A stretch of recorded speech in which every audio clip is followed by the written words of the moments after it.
Verím, že Vianočné sviatky ste prežili v kruhu rodiny, priateľov, najbližších a hlavne v zdraví a v pohode. Zajtra máme Silvester. Medzník medzi rokom 2023 a 2024. Budeme strieľať šampanské, budeme zapíjať a spomínať na ten rok 2023, ale dávať si aj predsavzatia na rok 2024, 2025, možno aj dlhšiu budúcnosť.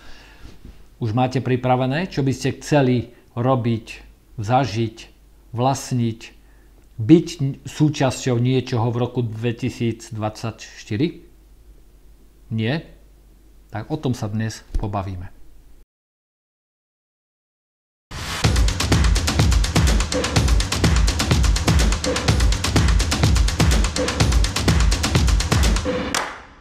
Ahojte, srdečne pozdravujem. Moje meno je Ľubomír Kráľovanský, som zakladateľ a prispievateľ do platformy Peniaze vo vrecku. Platforma Peniaze vo vrecku je pre vás a vracia vaše peniaze do vášho vrecka. Okrem YouTube kanála nás môžete sledovať aj na Facebookovej stránke, Instagrame a LinkedIne. Ak máte nejaké pripomienky, možno nejaké nové nápady, kľudne píšte do komentára alebo na našu mailovú adresu. Ak sa vám naše informácie páčia, kľudne dajte like a zdieľajte a samozrejme, ak chcete sa udržať aj v roku 2024 na vlne informácií, ktoré vám menia život k lepšiemu, dajte odber.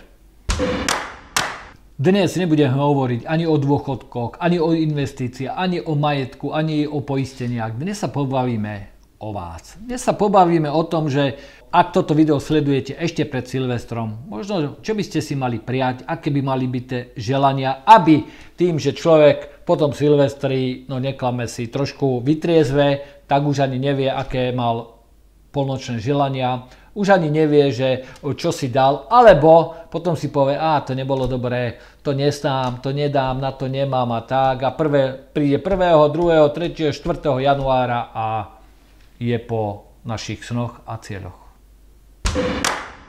Každý v živote má nejakú tú cestu, že kde sa nachádza a kde by chcel byť. Aké má svoje životné hodnoty, čo by chce v živote dosiahnuť a tak. Skúste si na chvíľku sadnúť a povedať si od stupnice od 0 po 10, kde ste.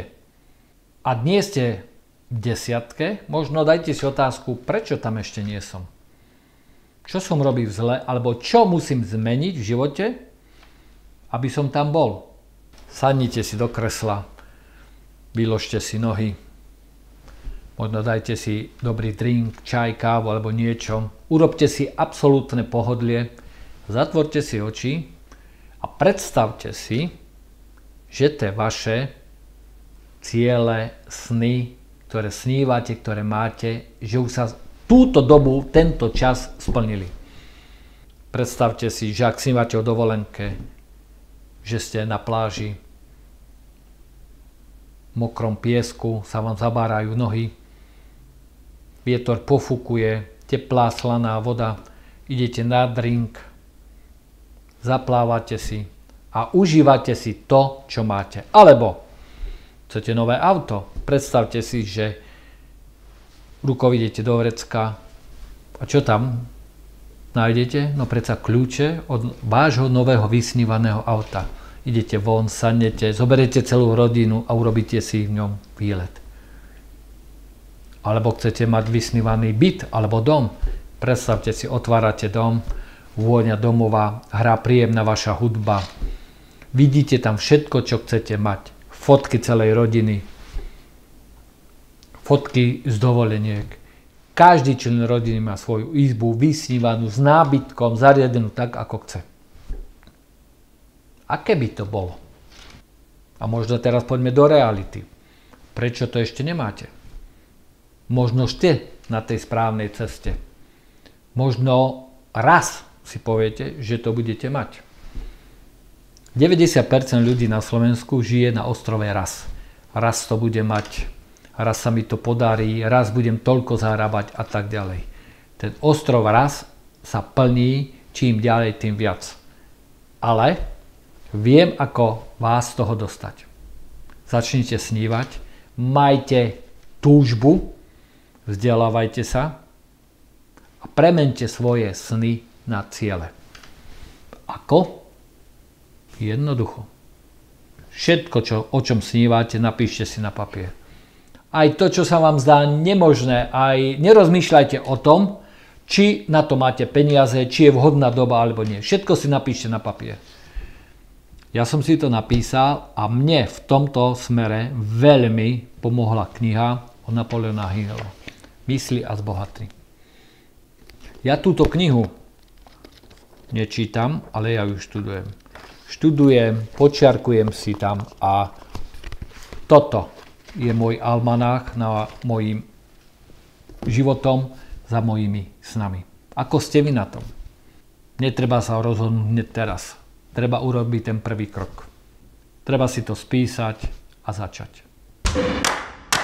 Ak ste doteraz mali svoje sny, predsavzatia a nikdy ste s nimi nezačali, alebo skončili skôr, ako prišiel nejaký výsledok, kašlite na to. To je minulosť. Začnite znovu. Začnite tak, ako plánujú, ako myslia, ako túžia, ako veria úspešní a bohatí ľudia. Nielen bohatí v tom, že majú peniaze, ale bohatí na svoje zážitky a hlavne na to, že si splnili v živote čo najviac cieľov. Ako začať? Možno touto knihou Mysliac bohatný. Možno tým, že človek sa začne vzdelávať. Možno tým, že človek dá odber na náš kanál, kde sa bude dozvedať mnoho ďalších vecí. A možno tým, že zúčastní sa nášho semináru osobnej prosperity. A možno tým, že sadne si, popremýšľa nad sebou, popremýšľa nad tým, čo doteraz žil a ako by chcel žiť. Aké má svoje životné hodnoty, kam chce, aby jeho rodina došla. Ale máme Silvester.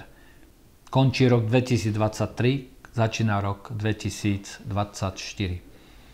Ja vám prajem, aby z toho roku 2023 ste si zobrali iba to najlepšie, aj tých negatívnych vecí po naučenie a v rok 2024 vám vyššie minimálne tak, ako si želáte. Všetko dobré.